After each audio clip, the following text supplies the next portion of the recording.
I think you all know this, that the history of pacemakers started in 1958 in Stockholm with the first implantation in human.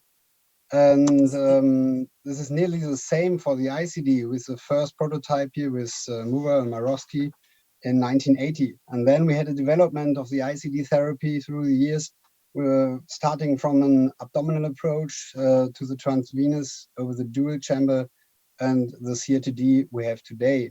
And then in 2010, first time we had an ICD without any leads. So without any leads in the body or in the heart was the subcutaneous ICD. Why is there a need for devices without any leads? I think it's quite obvious because we have three big points. These are the pocket-associated complications like infection or hematoma, the lead-associated complications you all know with lead fractures, thrombosis, tricuspid valve insufficiency, and I think there's more and more upcoming the demand of the patient, which do not want to have any restrictions like scars or a reminding of their disease. So I think we have enough points to make to develop something without any leads. There's a nice overview of the complications of the pacemaker therapy, as you can see here. And most of the problems we had was associated with the leads we implanted. And this is quite the same for the ICD devices, as you can see here. It's a follow-up of more than 900 patients over 10 years. And as you can see in this graph, if you go through the years, there's an upcoming of lead fracture, for example, here with up to 20% if you have a longevity of 10 years of the leads. As you can see here in the Kaplan-Meier curve, through the years, the probability that the patient will suffer from any problems from the leads is upcoming more and more. So these all made us, or not us, but our friends before, working on the requirement to a new pacemaker system, for example. So what do we need? We need a miniaturization of the pacemaker. We need a percutaneous transvenous intracardiac implantation without any leads from the pocket to the heart. But we do not want to give away our status quo we have with all the positive signs of pacemaking, the battery longevity, the MRT compatibility, the rate response, all these things we did not want to give apart. So at the end, to cut the long story short, we want all the advantages we have in the pacemaker therapy in this new technology, but without any leads and obvious devices. So I think it's quite normal that the first thinking about the therapy started, as you can see here, in 1970, so over 50 years ago. And it ended up in 2015 in the first micro device from the company Medtronic, which is implanted in the heart. You can see here all the figures. I do not want to go these figures with you. And we have since 2020, we have the next generation of the micro device. It's the micro AV, which has the possibility to get some signals from the atrium and to do an AV conducted pacing. So I think this is quite clear. You see here the normal transvenous pacemaker and the little micro. But what I want to focus on is the accelerometer. I think we have to talk about, because you have something in the heart which is moving the whole time.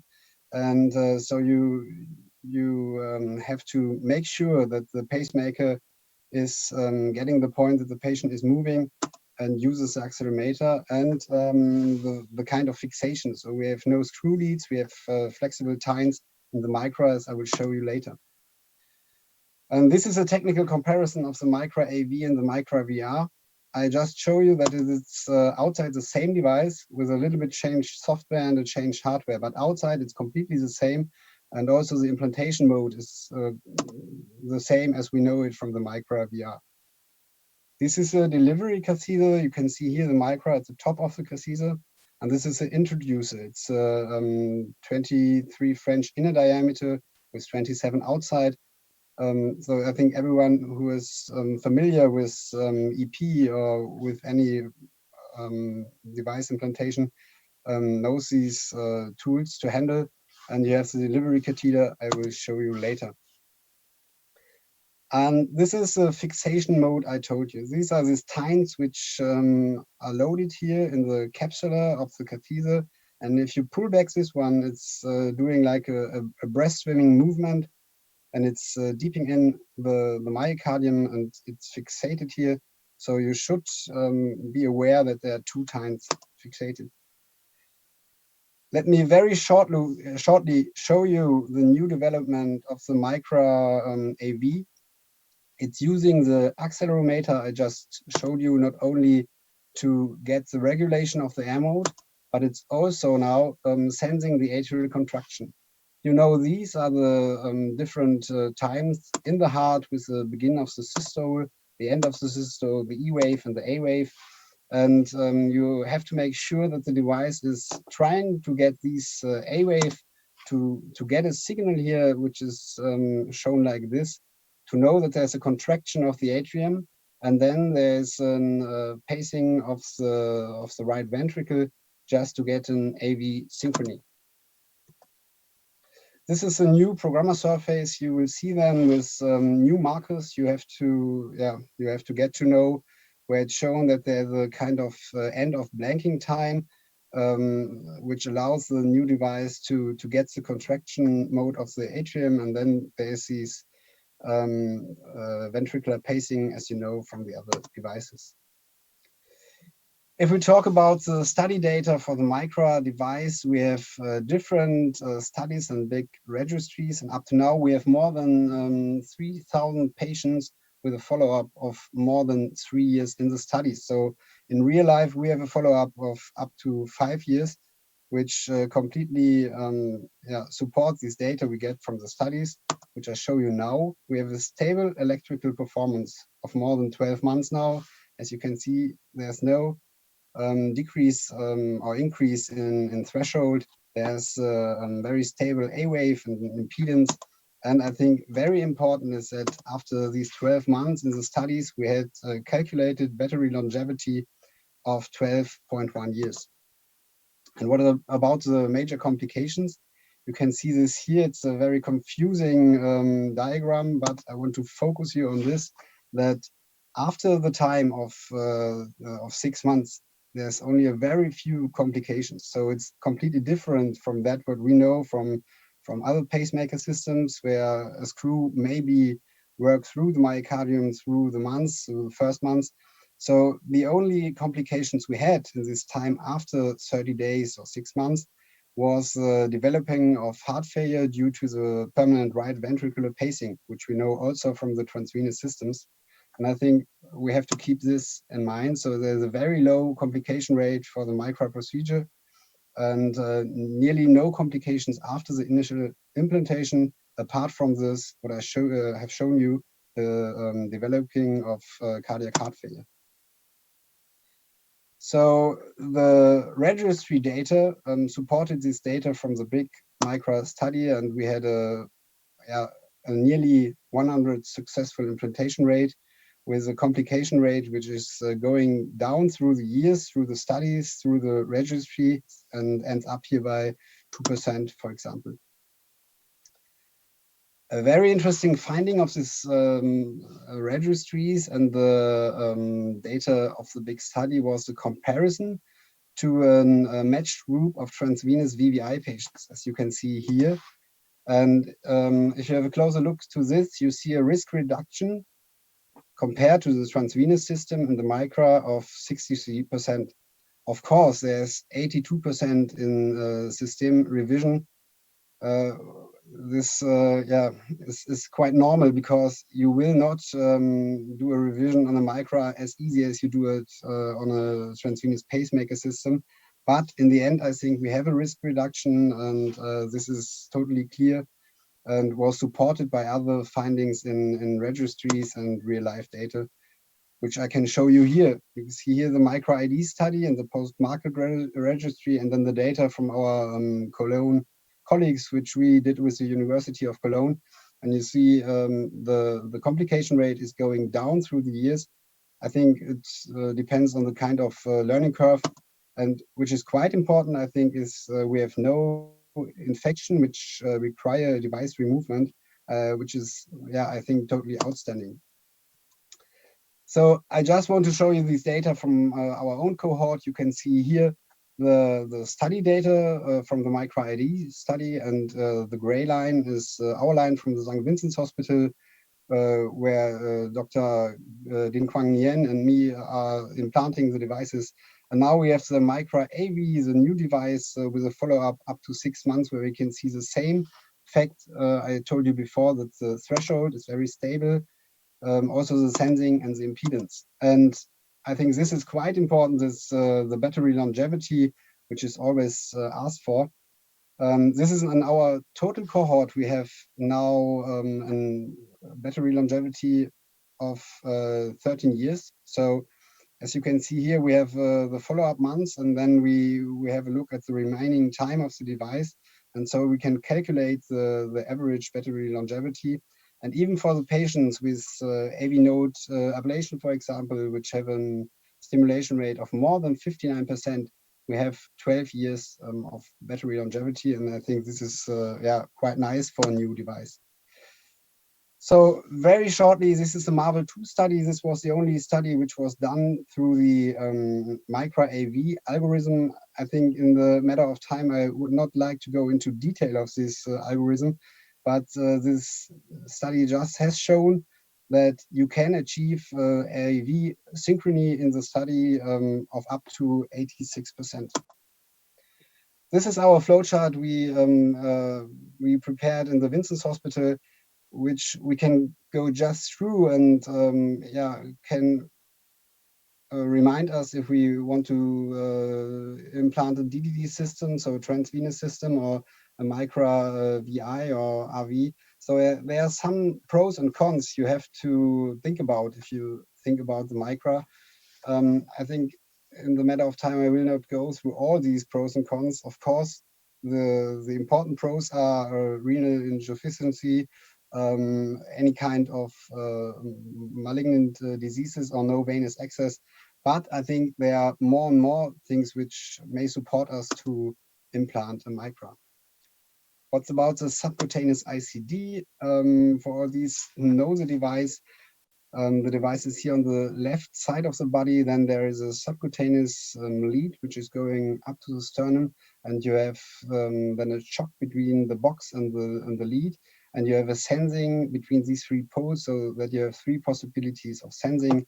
You have an 80 joule shock of the device, and a loading time of 9 seconds, and the battery longevity at the moment is about 7 to 8 years.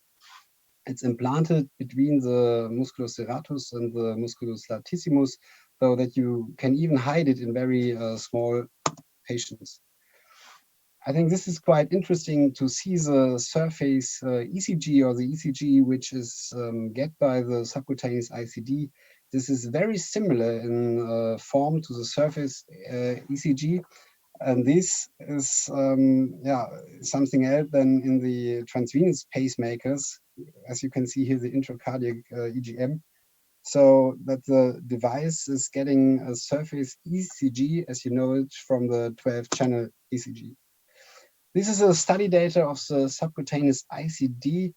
I will not go through all the studies with you in detail. I think the START study was a very important study at the beginning, because it showed, in comparison, as you can see here, to all the other companies and device companies with single chamber or dual chamber, that they have a very high sensitivity in the new device. And even the specificity was better than we know it from the other ICD devices. So this was a START study and the beginning, at least, of subcutaneous ICD upcoming in the market. In the next years, there were more and more studies which were, or registry, which were comparing the subcutaneous ICD versus transvenous ICD. And I think the main facts are here. So it were 5 retrospective studies with more than 2,000 patients in the subcutaneous ICD and more than 5,000 in the transvenous ICD groups, and they are all were regarding to lead failure, infection, and inappropriate therapy. And these meta-analyses, they showed that the subcutaneous ICD, of course, is much better in the fact of lead failure. There was no difference in infection. Device failure, there was no significant difference. The inappropriate therapy was similar in both groups. Even the inappropriate therapy due to supraventricular tachycardia were more in the transvenous ICD groups. And we had an oversensing, which lead to inappropriate therapy more in the subcutaneous ICD. But I think the very important trial we got was in 2020, the Praetorian trial with more than 800 patients and a head-to-head comparison of SICD and transvenous ICDs, as you can see here, regarding complications and inappropriate therapy. You can hear the baseline characteristics here, which is the normal ICD population, even ischemic and non-ischemic, secondary and primary prevention, so the total group of ICD. And this study, the first time, showed in a head-to-head comparison that the subcutaneous ICD is not inferior to the transvenous ICD.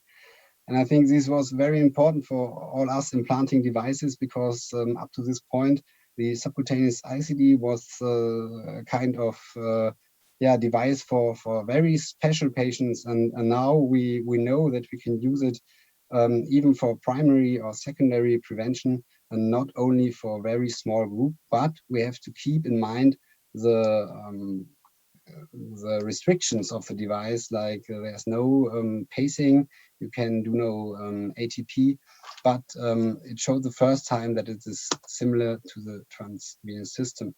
I don't know if this will really change that what you can see here in Germany, the ICD implantations, as you can see here for the VVI system transvenous and the subcutaneous ICD in the years 2015 to 2017.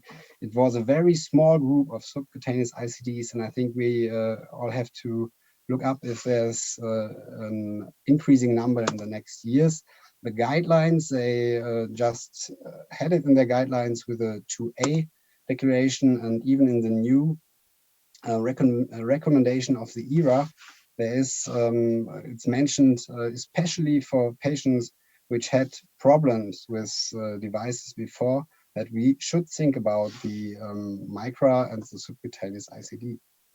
Again, we have a flowchart for this in the St. Vincent's Hospital, just to make sure that we fit the right device for the right patient. And it's not as easy as it might be, but you have to think about some points, and then I hope we get the right decision. This will be the future, so we are all looking for a combination of the subcutaneous ICD with a leadless anti-bradycardia pacing system. There are first results in animal studies that this will work, but we don't know when it will be the first implantation in human, but we are all waiting for this. So let me conclude. We have an intracardiac pacemaker with a high rate of successful implantation, with meeting all the long-term safety endpoints. We have a very low complication risk, with decreasing complication rates through the years. We have a very good stable electrical performance and a battery longevity of 12 to 13 years. And the subcutaneous ICD is proven to be safe and easy to implant. And after the Praetorian trial, the subcutaneous ICD is more than an alternative to a transvenous ICD system. So just to answer the question you gave me in my talk, is the leadless device therapy new state of the art or back to the future? I think leadless device therapy is just the beginning of the future. And we all, as implanters, have it in our hands to make this new technology very successful. So thank you very much. And I would like to